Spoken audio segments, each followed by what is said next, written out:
요즘 왜 이렇게 부모라는 이름의 탈을 쓴 악마들이 많은 겁니까? 박성배 변호사님.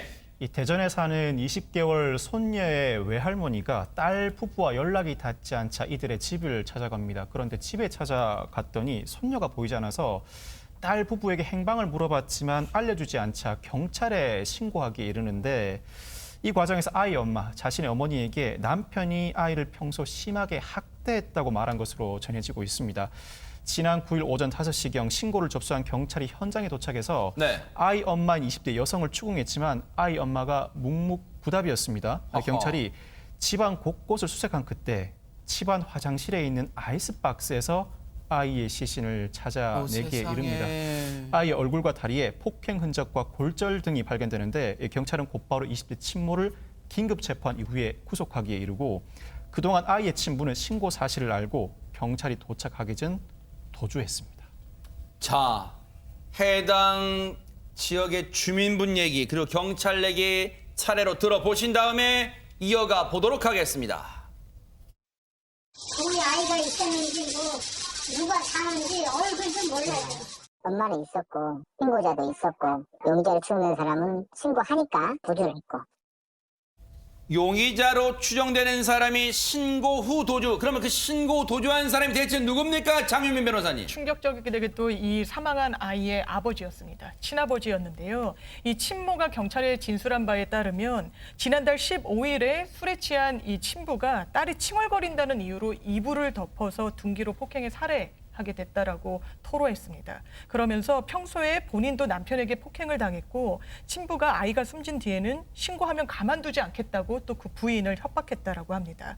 그러면서 아이의 시신이 부패할까 봐 그 부분이 우려돼서 온라인으로 아이스박스를 구입한 뒤에 시신을 보관했다라고 실토를 했고요. 세상에. 그 안에 무려 3주 넘게 방치를 했다는 사실이 경찰 조사에서 드러나기도 했습니다. 사람들입니까? 사람이에요. 생후 20개월이에요. 아이가 칭얼대는 게 당연하지. 당신들은 어릴 때 안 그랬어요? 그래놓고 이 아이가 칭얼댄다고 이 범죄자들이 하는 수법이잖아요. 아이를 이불로 덮은 다음에 무차별 폭행을 해요. 그래놓고 숨지게 해요. 아이스박스까지 사서 거기에 시신을 유기했답니다. 최진봉 교수님. 그래놓고 경찰이 오니까 주랭랑을 쳤답니다. 그러니까 얼마나 나쁜 사람들이니까 저는요 인간으로 보이지 않아요. 진짜 우리가 늘 사람입니까 얘기하는데 진짜 사람 아닌 것 같습니다. 짐승만 또 못해요. 그러니까요. 어떻게 자기가 낳은 아이를 둔기로 때려서 숨지게 합니까? 어떻게 이런 일이 있을 수 있는지 모르겠어요. 아니 그리고 나서 경찰한테 신고하고 죄를 달게 받아야 되는 거 아닙니까? 아니 본인이 잘못해서 아이한테 미안해서 무릎 꿇고 경찰 오면 잡혀가서 아이한테 사죄하는 마음으로 살아야 되는 거 아니에요? 네. 이게 뭐 하는 짓입니까? 네. 본인이 잘못한 거 알면서 도망을 가요? 정말로요. 이 아버지로서 자격도 없을 뿐만 아니라 인간으로서 자격이 없어요. 다른 사람의 생명을 소중하게 생각하지 않고 자기가 낳은 아들마저도 이렇게 무참히 살해를 하는 이런 일이 벌어졌다고 하니까 이런 사람들이 어떻게 인간의 탈을 쓰고 이 땅에 살고 있는지 너무너무 화가 나고요. 이런 사람들은 영원히 우리 사회와 분리시켜야 돼요. 네. 우리 사회에 돌아와서 또 어떤 짓을 할지 모르는 거 아니겠습니까? 네.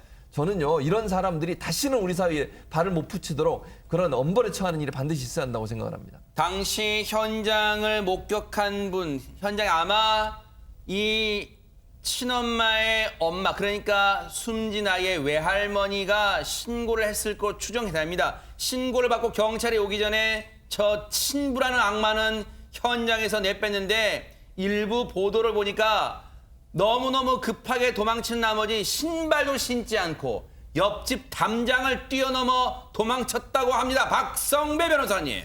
이 친부는 피해자의 친인척으로서 인적사항이 특정된 상황이기 때문에 경찰의 검거는 시간 문제입니다. 경찰이 곧바로 친부를 긴급 수배하고 추격에 나섰는데 사흘 만인 오늘 중구의 한 모텔에서 친부를 체포하기에 이릅니다. 네. 이 친부는 생후 20개월 된 아이를 학대해 숨지게 한 혐의를 받고 있고 아이 시신을 아이스박스에 유기하는 데 가담하기도 한 것으로 전해지고 있습니다.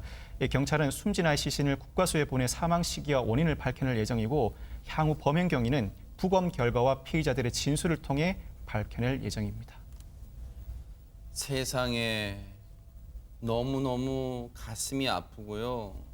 안타까운 게 이 생후 20개월 된 아이를 물론 이 천인 공노할 짓은 이 친부라는 사람이 저질렀습니다만 우리가 정말 막을 수 있지 않았을까? 그리고 이 아내라는 사람도 평소 이 남편에게 폭행을 당해왔다고 진술하고 있습니다. 하지만 이 진술만 고지고대로 믿으면 안 됩니다. 과연 친엄마라는 사람은 이 사건에 어느 정도로 관여가 돼 있는지 그 사실도 반드시 경찰 수사로 밝혀내 주길 바랍니다. 왜? 오늘 이 친부라는 사람이 검거가 됐기 때문에 반드시 그 친엄마의 범행 가담 정도도 나올 수 있을 거라 생각이 듭니다.